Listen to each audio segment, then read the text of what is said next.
Hello friends, आज हम electrostatics का सेकंड चैप्टर जिसका नाम है गाउस का नियम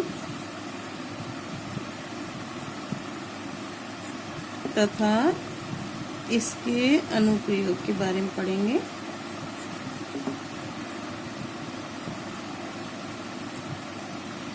कौन सा चैप्टर है ये चैप्टर नंबर सेकंड है। ठीक है, इसमें सबसे पहले हम पढ़ेंगे विद्युत फ्लक्स के बारे में। तो विद्युत फ्लक्स को समझने के लिए आप ऐसे मानिए कि एक पाइप है जिसमें होकर पानी प्रवाहित हो रहा है, या फिर अपन कहें कि बड़े पाइप में होके पानी प्रवाहित हो रहा है और हम उसके बीच में एक कोई वस्तु रख दें, या कहें एक छोटे से क्षेत्रफल का छोटा पाइप रख दें, तो उस पाइप में से होकर प्रति सेकंड कितना पानी प्रवाहित होगा वो क्या कहलाएगा? पानी का फ्लक्स कहलाएगा। ठीक है, तो जो भी हमने छोटा पाइप लिया है, छोटे पाइप से प्रति सेकंड प्रवाहित होने वाली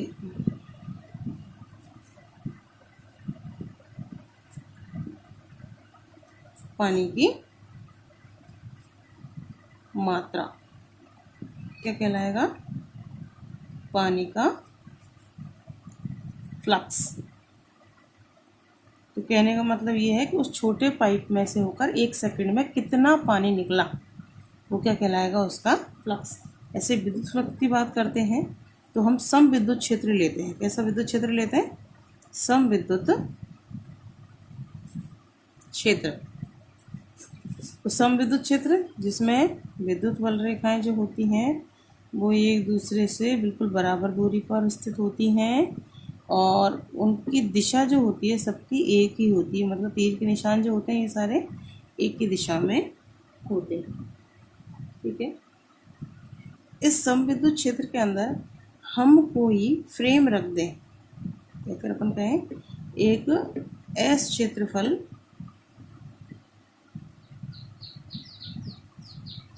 का कोई भी टुकड़ा रख दें, कुछ भी रख दें, एस क्षेत्रफल पदार्थ रख दें, इसमें से होकर कितनी विद्युत बल रेखाएं गुजरेंगी उनकी संख्या जो है वो क्या कहलाएगी? आपका विद्युत फ्लक्स कहलाएगा। इसको लिखेंगे कैसे? परिभाषा बता रही हूँ मैं पहले कि किसी समविद्युत क्षेत्र में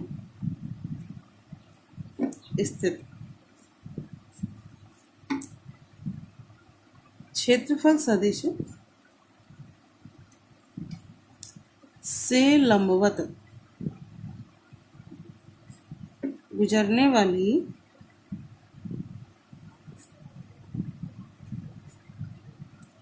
विद्युत बल रेखाओं की संख्या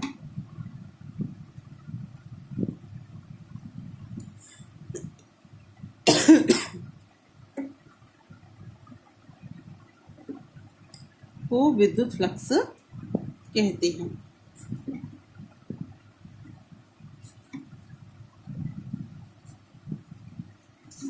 इसे फाई से प्रदर्शित करते हैं।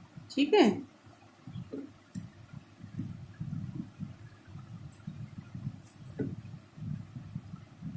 तथा यह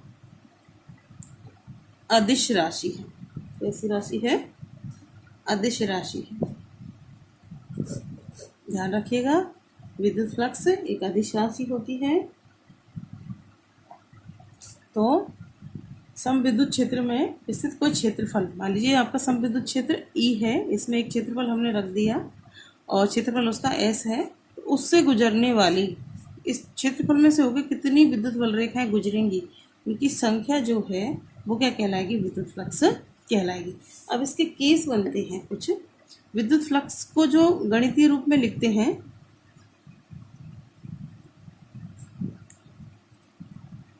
गणितीय रूप।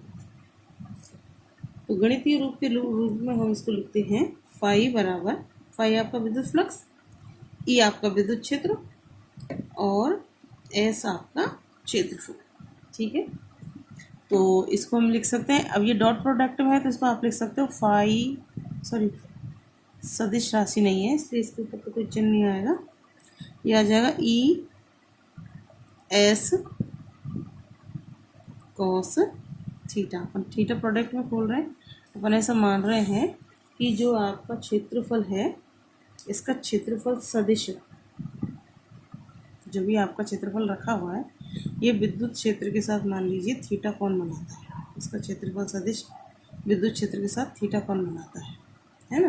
ये क्षेत्रफल सदिश लिया है हमने, इसलिए अगर आप क्षेत्रफल सदिश ना रहे तो डायरेक्ट लिखें तो इसको लिखेंगे फाई बराबर ई वेक्टर डॉट एस वेक्टर, जिसको लिख सकते हैं फाई बराबर ई एस कॉस थीटा।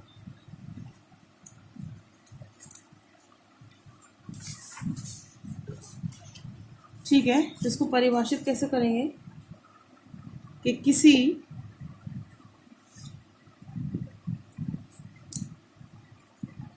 विद्युत क्षेत्र में स्थित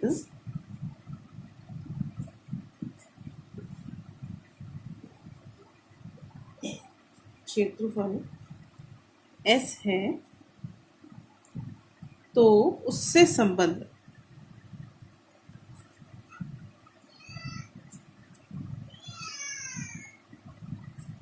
विद्युत फ्लक्स का मान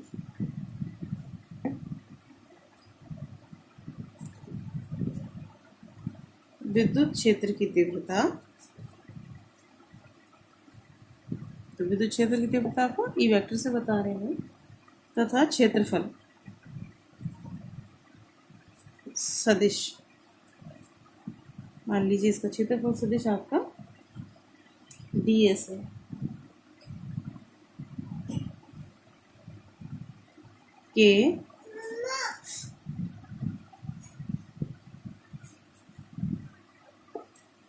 अदिश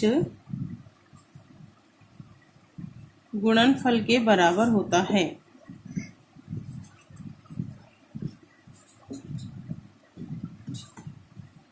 अर्थात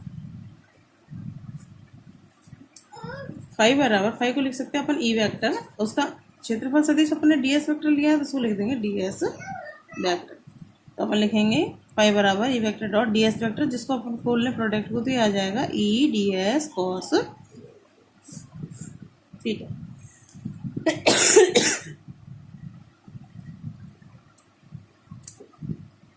ये एक परिभाषा है जो परीक्षा में आपको लिखनी है कि क्या है विद्युत फ्लक्स, कि किसी विद्युत क्षेत्रफल में इसका जिसका क्षेत्रफल S है, विद्युत क्षेत्र आपका सम विद्युत क्षेत्र लेना है, तो उससे संबद्ध विद्युत फ्लक्स का मान, संबद्ध मतलब कि उस क्षेत्रफल में से गुजरने वाले विद्युत फ्लक्स का मान कितना होगा, विद्युत क्षेत्र की तीव्रता और उस क्षेत्रफल सदिश के गुणनफल के अदिश गुणनफल के बराबर होगा। अब जो भी आपका क्षेत्रफल है हम जानते हैं कि उसका क्षेत्रफल सदिश जो होता है वो क्षेत्रफल के हमेशा हमेशा कैसा होता है, लंबवत होता है। इसको अपन नोट करके लिख लें,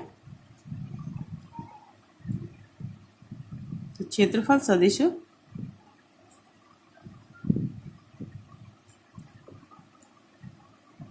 हमेशा ही दिए गए क्षेत्रफल के लंबवत होता है। ये बात आपको याद रखनी है। ठीक है, अब इसमें कंडीशंस लगाइए। केस फर्स्ट में आपको दे रखा है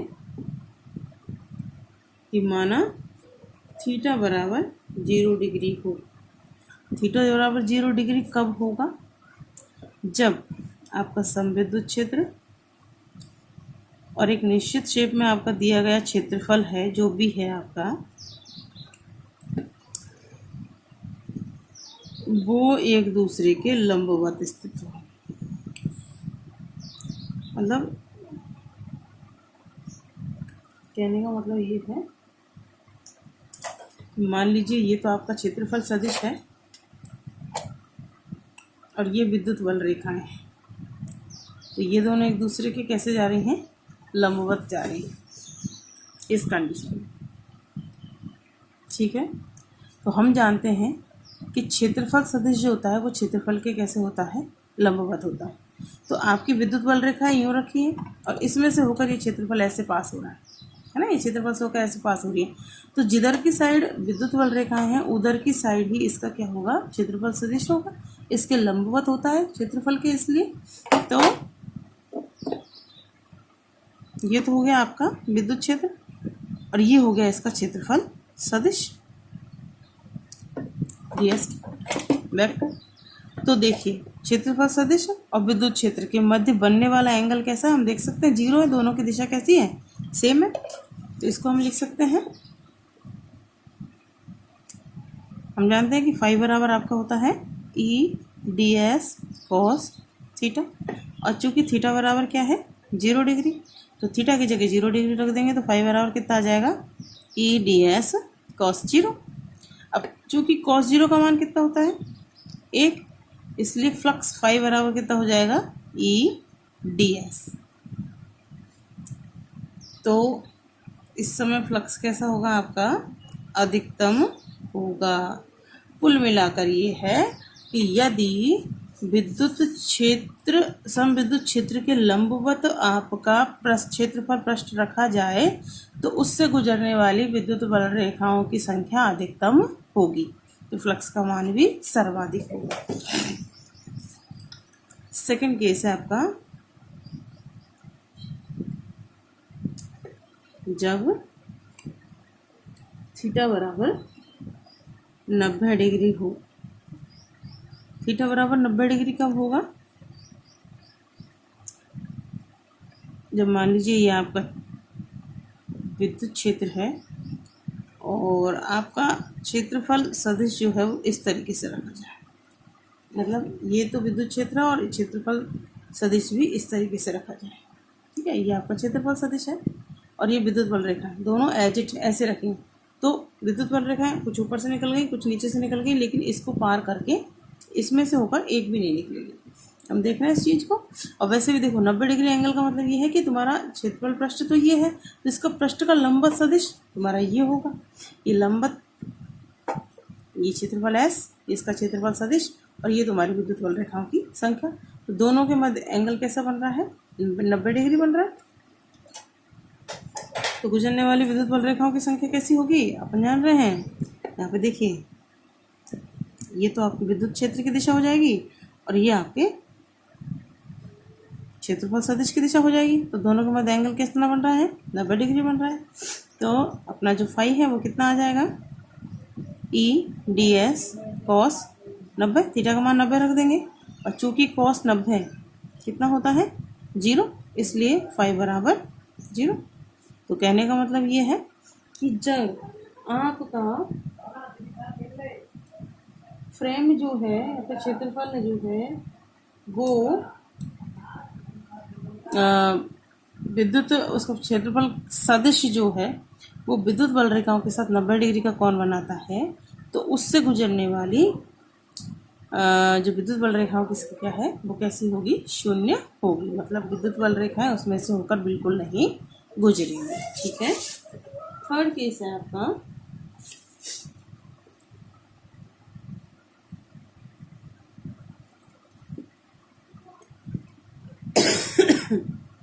जब थीटा बराबर 180 डिग्री हो।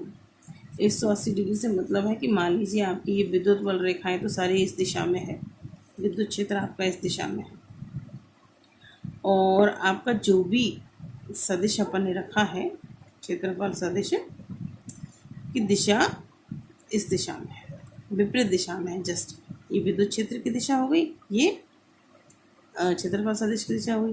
तो जो एंगल बनेगा वो कितना आएगा, 180 डिग्री। तो आपका फाई बराबर कितना आ जाएगा इससे, ई डी एस कॉस थीटा की जगह हम रख देंगे 180 डिग्री, और चूँकि कॉस 180 का मान होता है -1, इसलिए फाई का मान आपके पास रखने पर कितना हो जाएगा, -ई डी एस, ठीक है। नेक्स्ट है आपके पास ये चौथा केस है आपका, इसमें समविद्युत क्षेत्र है और उसमें मान लीजिए इस शेप का आपका कोई भी एक क्षेत्रफल सदिश रखा हुआ है, क्षेत्रफल रखा हुआ है, तो उसका क्षेत्रफल सदिश जो है वो इस तरह से झुका हुआ रखा हुआ है। कहने का मतलब आपकी बल रेखा है तो यूँ है, और आपका जो पृष्ठ है जो रखा हुआ है क्षेत्रफल वो इस तरीके से तिरछा रखा हुआ है। ठीक है, तो वो जो है विद्युत बल रेखाओं के साथ में एंगल बनाएगा, कितने का डिग्री का, थीटा डिग्री का एंगल बनाना है।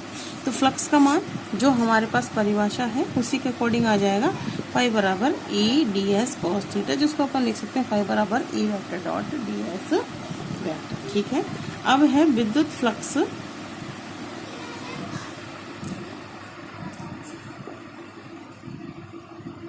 की विमा एवं मात्रक।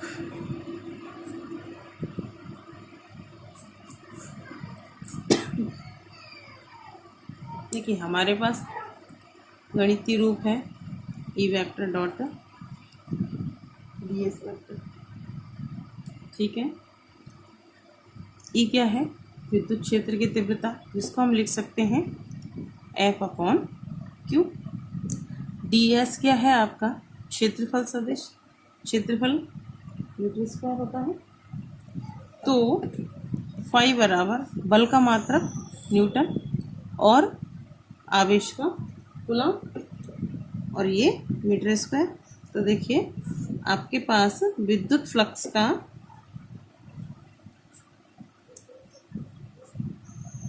मात्रक निकल के आ गया, और मात्रक क्या है, न्यूटन इंटू मीटर स्क्वायर पर कूलम।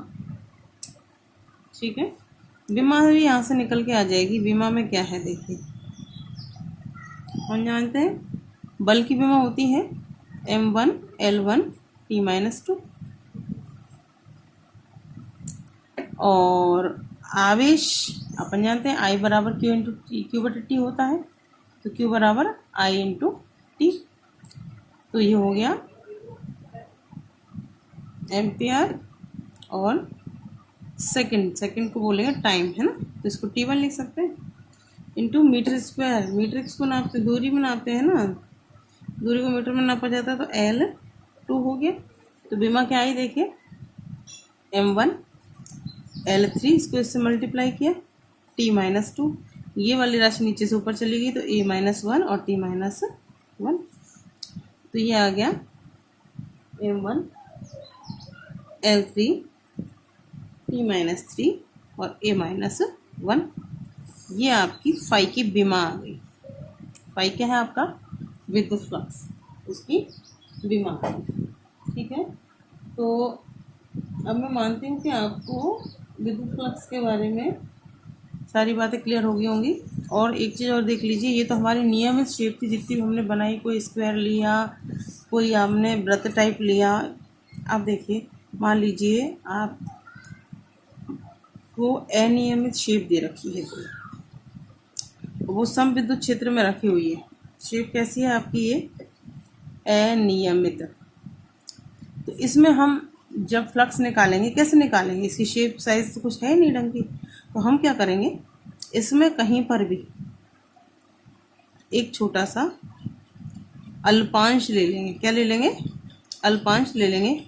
मान लीजिए एस क्षेत्रफल है तो इसका छोटा सा अल्पांश मतलब उसका एक छोटा सा अल्प टुकड़ा, अल्पांश मतलब अल्प अंश मतलब छोटा सा टुकड़ा, ये ले लिया हमने। और ये टुकड़े का क्षेत्रफल मान लेते हैं अपन है ds। ठीक है, तो इससे गुजरने वाला फ्लक्स का मान भी छोटा सा होगा, तो उसको लिखेंगे d5। तो d5 बराबर अपने पास कितना आ जाएगा, वही E vector dot ds vector. ठीक है, तो जिसको अपन लिख सकते हैं d5 is equal to E D S cos theta. मान लीजिए इसका क्षेत्रफल सदिश जो है वो विद्युत क्षेत्र के साथ में थीटा एंगल बना रहा है। तो जब एक अल्पांश का हम निकाल लेते हैं तो हम क्या करते हैं, इस पूरे क्षेत्रफल को ऐसे छोटे छोटे टुकड़ों में डिवाइड कर लेते हैं, और डिवाइड करके या तो प्रत्येक टुकड़े का आप प्रत्येक टुकड़े से गुजरने वाले क्षेत्रफल को से गुजरने वाले विद्युत फ्लक्स को निकालिए, फिर उन सबको जोड़िए। और देखिए समाकलन जो होता है वो जोड़ को बताता है, जोड़ को प्रतिस्थापित करता है। तो संपूर्ण एस पृष्ठ से गुजरने वाले फ्लक्स का मान निकालने के लिए हम अपने जो छोटे से अल्पांश से गुजरने वाले फ्लक्स का मान निकाला है उसका अपन क्या कर देंगे, समाकलन कर देंगे। और इसकी सहायता से हम पूरे इस ऊबड़ खाबड़ पृष्ठ से गुजरने वाले विद्युत बल रेखाओं की संख्या का मान ज्ञात कर सकते हैं, या कहें कि विद्युत फ्लक्स का मान ज्ञात कर सकते हैं।